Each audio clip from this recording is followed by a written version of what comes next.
अस्सलामुअलैकुम, कैसे हैं सब। डेवलपमेंटल बायोलॉजी जू 501 टॉपिक नंबर 32-33 बहुत ही छोटा सा टॉपिक है, इसलिए जल्दी से कवर करेंगे। Fertilization and steps in fertilization. सबसे पहले तो मैं आपको ये बता दूं, फर्टिलाइजेशन हम उस प्रोसेस को कहते हैं जिसमें दो गैमीट्स आपस में फ्यूज़ कर जाते हैं। अब ये गैमीट फ्यूजन में क्या स्टेप्स आते हैं और उसके बाद फर्टिलाइजेशन में क्या स्टेप्स आते हैं, ये सब कुछ हमने बेसिकली इसमें देखना है।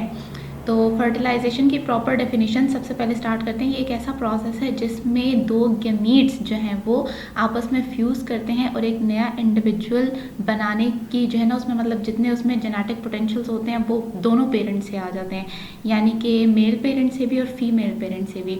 यानी कि जेनेटिक पोटेंशियल आगे से उस सेल ने कैसे डेवलप करना है, सारी इंफॉर्मेशन उसके अंदर आ जाती है। Fertilization accomplishes two separate processes। Fertilization basically complete होती है दो डिफरेंट प्रोसेसेस के थ्रू। सबसे पहला प्रोसेस उसमें क्या आ जाता है, सबसे पहला प्रोसेस आ जाता है sex. The combining of genes derive from two parents. सबसे पहले जो दोनों पेरेंट्स की जीन्स होती हैं उनकी कम्बिनेशन जो है ना वो ज़रूरी होता है। उसके बाद रिप्रोडक्शन आती है। रिप्रोडक्शन होती है कि जितने भी न्यू ऑर्गेनिजम्स हैं उन्होंने बनना होता है, उनकी क्रिएशन होती है। Thus the first function of fertilization is to transmit genes from parent to offspring। सबसे पहले क्या है कि जीन्स ने ट्रांसफ़र होना है पेरेंट टू ऑफस्प्रिंग, और उसके बाद जो एग साइटोप्लाज्म है उसके अंदर जितने भी रिएक्शंस होने चाहिए डेवलपमेंट के लिए वो स्टार्ट होते हैं। उसके बाद स्टेप्स इन फर्टिलाइजेशन देख लेते हैं, जो कि हमारे पास 3 से 4 ही हैं।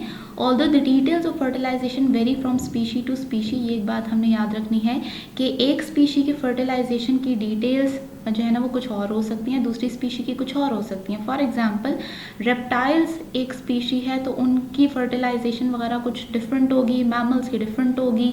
तो इसी तरह आपके पास जितनी भी डिफरेंट स्पीशीज़ हैं, ह्यूमन बींग्स की कुछ और होंगी, एनिमल्स की कुछ और होंगी। तो ये जो है ना वो स्पीशी टू स्पीशी वेरी करती है।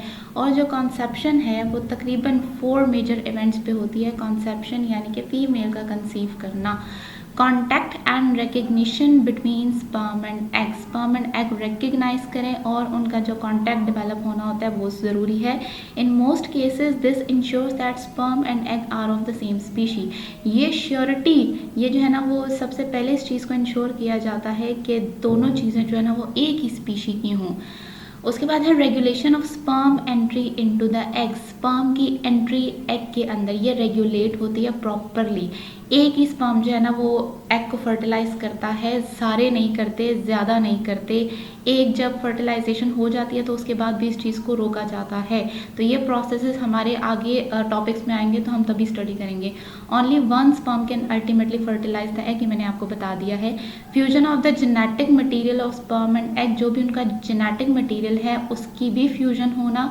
और फिर activation of egg metabolism to start development. फिर जो एग के अंदर डेवलपमेंट स्टार्ट होती है, gastrulation, blastula, cell division, animal pole, vegetal pole, जितना कुछ बनता है वो सारा कुछ फिर जो है वो बेसिकली स्टार्ट हो जाता है। ये मैंने एक छोटी सी पिक्चर जो है वो आपके लिए नेट से पिक की है। ये हमारे पास नेक्स्ट जो है वो टॉपिक्स में भी आएगी। बेसिकली स्पर्म कैसे आता है, फिर उसके अंदर कितनी डिफरेंट चेंजेस आती हैं, तो वो एग के साथ क्या कर जाता है, फ्यूज़ कर जाता है। ये मैंने अभी भी आपको एक जो है ना वो कॉन्सेप्ट के लिए दिखा दिया। ये अभी आगे भी जो है वो हमारे टॉपिक में आएंगी ये सारी चीज़ें। तो थैंक यू सो मच। ये बड़ा छोटा सा टॉपिक था, आई होप सो कि आपको समझ आया होगा, इसमें कुछ डिफ़िकल्ट नहीं था। तो सब्सक्राइब करें मेरे चैनल को, लाइक करें, कमेंट करें, शेयर करें अपने फ्रेंड्स के साथ।